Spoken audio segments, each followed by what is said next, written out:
দেশের বড় ভোগ্যপণ্যের বাজার চট্টগ্রামের খাতুনগঞ্জে কালের বিবর্তন ও প্রযুক্তির ছোঁয়ায় শত বছরের ঐতিহ্যবাহী হালখাতা উৎসব হারিয়ে যাওয়ার পথে।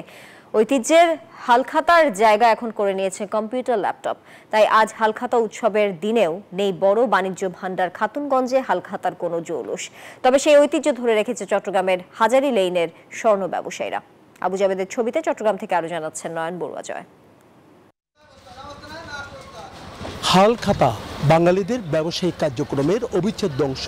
এক সময় দেশের বড় ভোগ্যপণ্যের বাজার চট্টগ্রামের খাতুনগঞ্জে হালখাতার উৎসব থাকলেও সেখানেও কালের বিবর্তন ও প্রযুক্তির ছোঁয়ায় শত বছরের ঐতিহ্যবাহী হালখাতা উৎসবে যেন বাটা পড়েছে। পঞ্জিকার দিনক্ষণে আজ হালখাতার উৎসবের সময় নির্ধারণ থাকলেও নেই কোনো খাতুনগঞ্জে হালখাতার জুলুস।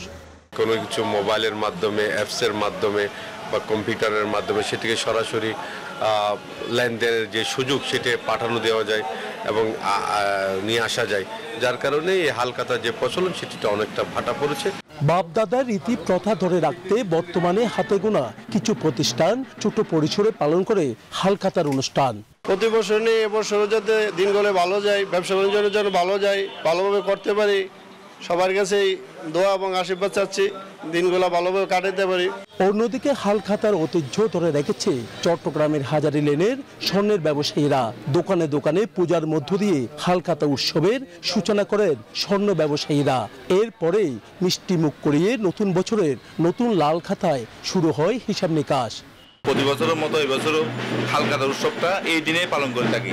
আমাদের যে পুরাতন যেই ব্যবসায়িক যারা আছে নতুন নতুন করে আবার ওদের সাথে বন্ধুত্বপূর্ণ আবার সম্পর্ক রাখা, ব্যবসা আবার নতুন করে শুরু করা। এক বছরের খাতাগুলো বাদ দিয়ে নতুন খাতাটা করে আর কি উদ্বোধন করে আর কি।